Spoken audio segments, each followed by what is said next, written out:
प्रधानमंत्री नरेंद्र मोदी ने video conferencing के जरिए विकसित वाइब्रेंट विलेज कार्यक्रम 2026 के प्रतिभागियों से संवाद किया। देश भर के 403 युवा बॉर्डर एरिया में बसे 74 गांवों का दौरा कर लौटे हैं। संवाद के दौरान युवाओं ने पीएम मोदी के साथ अपने अनुभवों को भी साझा किया है।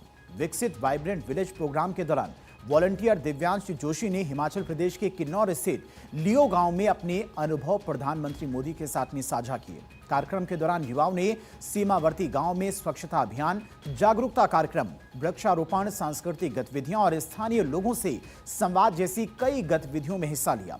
पीएम मोदी ने बताया कि वो हर दिवाली सीमा पर तैनात जवानों के साथ में दिवाली मनाते हैं। वहीं प्रतिभागियों ने सीमावर्ती गांव में बेहतर सड़क, बिजली, मोबाइल नेटवर्क और पेयजल जैसी सुविधाओं का अनुभव साझा किया। निकिता जी, आपको संभवतः पता होगा कि हर दिवाली में अपने फौजी भाइयों से मिलने मैं बॉर्डर पर जाता हूं।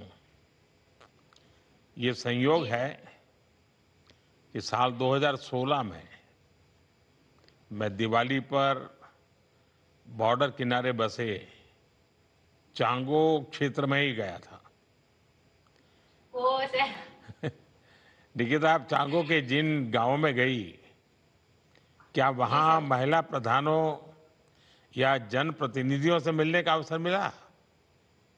हाँ सर, मिला ना हमें। सर, मैं जो चांगो धार का भ्रमण कर रही थी गांव का, तो वहाँ की प्रधान, वहाँ पंचायत के प्रतिनिधि, महिलाओं, किसानों, बुजुर्गों और बच्चों से सब मैं मिली। प्रधानमंत्री नरेंद्र मोदी ने कहा कि देश के युवाओं में दिखा उत्साह अद्भुत है। उन्होंने कहा कि युवाओं ने एक सप्ताह तक दूर दराज के गांव में रहकर वहां के जीवन को समझा और स्थानीय संस्कृति से जुड़ने की कोशिश की। पीएम ने इसे एक भारत श्रेष्ठ भारत का बेहतरीन उदाहरण बताया।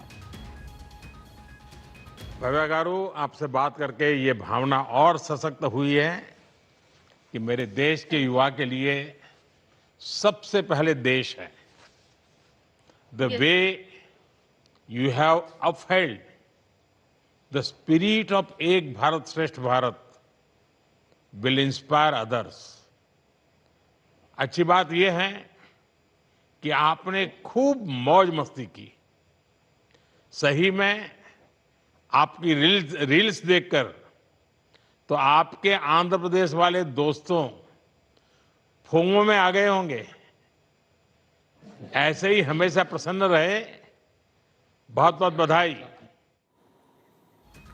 प्रधानमंत्री नरेंद्र मोदी ने युवाओं से अपील करते हुए कहा कि आप सभी कम से कम 100 युवाओं को अपने अनुभव शेयर कीजिए। कोई तस्वीर या वीडियो ली, उसे सोशल मीडिया पर शेयर करें। वहां पर कोई लोकल प्रोडक्ट देखा तो उसे अपने इलाके में कैसे प्रचार करें, उसका प्रयास भी करें। जिस क्षेत्र में आप रह रहे हैं वहां के लोगों से संपर्क में रहें। आपने अगर कोई तस्वीरें वहां ली हैं, वहां की वीडियो बनाई है, तो उन्हें अपने सोशल मीडिया अकाउंट पर खूब शेयर करें। उन गांवों के जो कंटेंट क्रिएटर्स भी हैं, उनके साथ कोलैब करके आप नेचर और कल्चर को प्रमोट कर सकते हैं। वहां आपने कोई लोकल प्रोडक्ट देखा हो, उसको आप अपने इलाके में कैसे प्रमोट कर सकते हैं।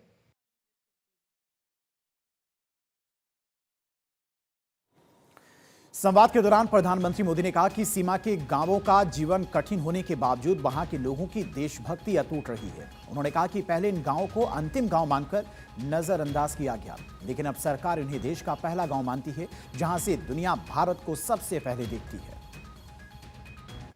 इन गांवों में सड़क, बिजली, पानी, स्कूल, अस्पताल, ऐसी हर बेसिक सुविधाओं का अभाव था। संभव है कि आपने भी ऐसी अनेक कहानियां वहां के लोगों से सुनी होगी। पहले के हाल उन्होंने बताए होंगे और हमें इस पर गर्व होना चाहिए कि ऐसी परिस्थितियों में भी सीमावर्ती गांवों के लोगों की देशभक्ति कभी भी रत्ती भर भी कमजोर नहीं पड़ी। इसलिए साथियों, हमारी सरकार ने इन सीमावर्ती गांवों को देश का प्रथम गांव माना। वो प्रथम गांव जहां सुबह की पहली किरण भारत का अभिवादन करती है।